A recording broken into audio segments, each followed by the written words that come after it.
You absolutely popped up in this reading. The Queen of Cups, that's you. This is a water sign Scorpio. I absolutely, yeah, this is definitely you. And then we have this King of Staffs up here, and this is a fire sign, Leo, Sagittarius, Aries. And there's a disconnect there. All right, so for those of you, I do feel like almost a sexual tension between the two of you. I feel like there's this rift going on, like you guys can't be together, but you want to be together. And so let's explore this a little bit and see like what context it is when it comes to relationship and in work, because the Six of Swords is moving on, and so I think at the beginning of November you're going to have this feeling, this impetus to push through on a job, but also I feel like some of you guys just feel like you need to move on with people in your lives and. Like let go of some people. We have the Two of Cups in reverse. And so this is kind of a break away from people that you hold dear in your life. And it's also a disconnect too. And this disconnect is definitely connected to the Seven of Swords. And Seven of Swords is it's a sneaky Pete. It's, someone taking something from you, feeling lost, feeling like you don't have enough because somebody else has it. And so these two are linked together, and it's like almost the cups are dripping down into the swords. And so I do feel like if you are in a relationship with a Leo sign, there is going to be some deceit. There's going to be some situations where everything's not out on the table and you don't know exactly what's going on. You don't have the full story, and they're kind of feeding you, these niceties, sweetness, and it's all a lie in a way. And so what you're going to have to really do is dig deep, Scorpio, which is easy for you because you're coming into your own judgment. You've got to use what you know. Okay, judgment popped up for the energy coming in from October. You gotta listen to your heart. You instead of talking yourself out of yourself in a way. It's like, no, maybe I'm overreacting. No, maybe they are not cheating on me. Maybe they didn't steal my car. Let me just give them a chance. And you're trying to talk yourself out of something you just know to be true. And you're like, I can't be that. I don't want to be a jerk about the situation. I don't want to be an ass, like I'm always that person. Like I can feel like Scorpios being like, I don't want people to think I'm always that person, who accuses people or is a little more harsh, uses stronger wording. But Scorpio, you're just speaking the truth, right? Sometimes people don't want to hear the truth. So just speak clearly, speak that tongue, speak the tongue of truth. Because you see something going on and it's right. And the Hermit is like, shine light on that. Shine light on what you know, even though it's going to be hard to say. Because in the Four of Pentacles, it's also here, Four of Pentacles. You're starting to realize that what you wished for, what you wanted out of this situation, and I do feel like it is a love relationship or a very close relationship of some sort that is kind of going wonky. Like what you put into it, what you're like, you know what, I want it to be white picket fences, 2.5 kids. I want us to get married on the beach, and then we're going to go to Italy afterwards. Like all of these things that you put on this relationship aren't needed and aren't what's going to make you happy anyways. And so that illusion that you had created with this person, this King of Staves, and even though they're in the upright, like they're doing what they need to, they feel like they're doing just fine. Oh, Scorpio, here's another situation too that Spirit just actually threw at me, is that, okay, I'm getting all over the place. Hold on, let me go back. So this energy that, that you have put into the relationship of what I want it to be, it won't make you happy. And what will make you happy is like a soul connection. And here's the thing about this King of Staves right there, is that they're in the upright, like I was just saying, they're in the upright, so they're doing really, really well. And maybe they have done some things that are awry. made some choices that aren't in your best interest, but are in their best interest, and so that's conflicting. But you have to let it go. Seven of Cups is like not seeing choices clearly. Yeah, they're charming. Yes, they're sexy. Yes, they're fun. And yes, there was this connection, but it wasn't the truth. But here's another spin on all this, okay? Is that there is this amazing soul connection between the two of you, and that you are meant to be together, Two of Cups. However, something is blocking you too. All right, because with the Six of Staves, not Seven of Wands, but the Six of Swords, the two sixes here, that energy, six is the energy of growth, learning, protection. It's often nostalgia, looking to the past so that you can move forward. With these two energies, it's like they're almost conflicting for you guys. Like you have an idea, a foundation, and he or she has a foundation, and they're not the same. And so it's like you guys have to step differently to meet each other. You know what I mean? Like you guys have two different paths, but to step on the same path, it's different levels. Like one of you guys may need to give up where you live, while the other person may need to give up the idea of marriage. That you guys will get married, but you will be together forever. It's like, oh, I'm sorry. I know that I probably sound very confusing to you right now, but there's just like so many different situations going through my head for you that like there's like this block that is definitely there that is not your fault. And so that's a possibility too, is that there's just this third party in a way, even though we didn't get, the Three of Swords, but we did get the Seven of Swords. We have like this other party who's trying to split you guys up. And, you can apply this to work too, really, but this is so relationship. This is so romantic, so about the heart.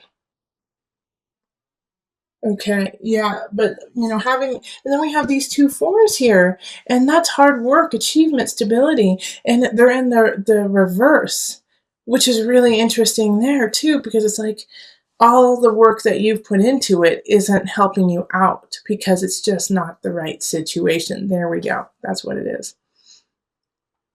Okay, so I'm going to pull on the angel cards, Scorpio. Sorry for the interesting helter-skelter reading. Hopefully you gain something from it. It didn't mean to turn into like a love reading, but it definitely was that.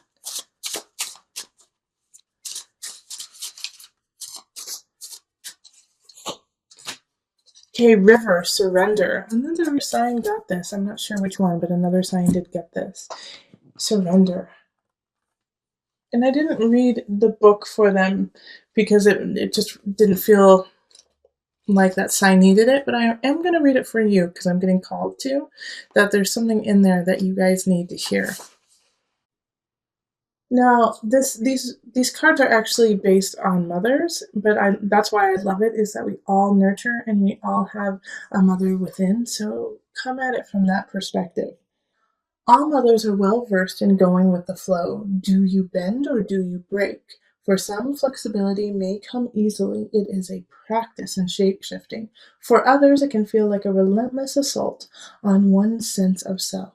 If you have chosen river, take stock of your relationship to the laws of surrender. River symbolizes the journey of life, from her birth as a mountain stream until she merges once again with the ocean. River sings a timeless story of movement and change. All right, so I'm going to read just a little blurb, another thing. River's wisdom says to follow the path of least resistance. She flows over rocks and around mountains. She takes the shape of each new landscape she enters, but over time, she also shapes the land. Okay, so that's so... Okay, yeah. Six of Swords is like, let's move on, Scorpio. This relationship is stagnant and you are no longer growing and perpetuating yourself in it. So step back, find your light, understand that there are other energies that you don't know the whole truth about, which are actually not working in your favor. And so you have to gleam the light on that, hermit, go into the details, show the light in the dark, to figure out what steps you need to take next, because what you have been working on is not working. So go with the flow, see what happens, and then from there, let your heart shine and guide you down the river. So with the Five of Chalices here, it's, time to let go of what has already happened, that you can't change the past. You can't change the immediate past. You have to step up to it and own your situation, own your space in the situation. Five of Chalices is saying stop looking at the negative aspects of something going awry, of losing something, but realize what you have remaining and what you have to work with, that you have plenty to work with. So make sure that you lament, you mourn the loss of something, absolutely. But then you turn around and you see what you have left and fill yourself with gratitude. Because we do have arguments happening that second half of October, the second half of November. All right. So Five of Wands is talking of fights within relationship, fights within family. For us in the States, this is the energy of Thanksgiving, like meeting with your family. Maybe your family has completely different political views than you do, and you guys start to kind of pick at each other, and it turns into like a full-blown argument, fight before the turkey has even hit the table. So make sure that you are taking stock of where you are before actually starting that fight, picking that fight with somebody else, and just start to really think about, will I really regret this tomorrow if I pick this fight with somebody I love? Will I turn into the Five of Chalices and go, oh gosh, why did I do that yesterday, when I love this person and it's not even worth fighting over, Or it could be the opposite too. It could be, oh my gosh, why didn't I stand up for myself?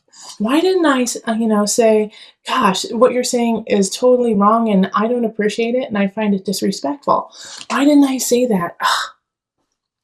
So the Five of Wands is like, pick your battles, choose your battles wisely, because all the battles that you are about to have a meaning and will affect you in the future, and will affect how the other person deals with fights and arguments with you in the future. So pick them wisely. And we have the King of Wands popping up, and they popped up in your November reading too. And this is, a Leo, Sagittarius, Aries. They're still here. And so the connection, though, this is with work. So, go back to the November reading after watching this, because I'm going to add on to it right now. The King of Wands energy, like I was saying in the November reading, often has that feeling of relationship for you, has a feeling of love with you. And I think it has to do, it's somebody from work, now that it's coming up in, career work area, that this is somebody that you meet through work, or somebody that you are going to grow your work with.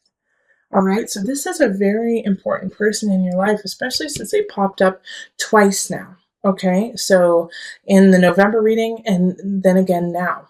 So this fire sign has a lot of potential to, create a future with you.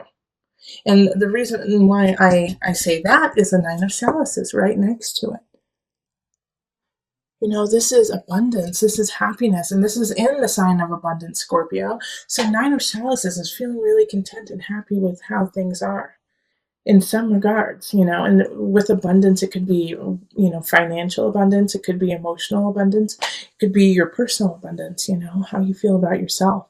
But there's some aspects in your life that are going really, really well, and it doesn't come without all the work you have already put into it, and the King of Wands sees that. And I think this is why these fights are so frustrating to you when it comes to family and when it comes to relationship in some regards. Because you're like, I am finally feeling comfortable in my own skin. I'm finally feeling like I can take the steps I need to for my life. And then you come in and you like try to strip me down, take away my light, take away who I am. No. And so this is like why the fight I think is actually happening is it's like, for most of you, it will be, I need to stand up for what I have because I'm so grateful to be who I am. Yeah. And the Ten of Swords. This is like, this is power. Power, baby. This is power, Scorpio. Because this is in the mind, body, soul connection. So this is a rebirth. You have to let go of an aspect of yourself. And I really feel like it has to do with what I just said, is that you're like, no, I am coming into my own, and you may not like it, you may not find it comfortable, but I'm not here to make you comfortable. I'm here to live my truth. And if you find that uncomfortable, then that is a personal problem, not mine. Right, Scorpio? This is where we need to be. And if you're not there, we got to work to get there. And there's a fire sign who has your back. Yeah, Ten of Swords is powerful in mind, body, soul connection. You're releasing some of your own self-doubts, your own worries, so you can come up into your light, shining brightly. That is so awesome. I am going to put a little disclaimer with this, because it is the Ten of Swords. Change and growth, they call it growing pains for a reason.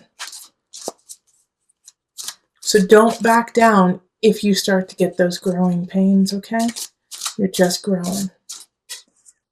So we're going to call in the angel deck for some added guidance. You are profoundly clairvoyant.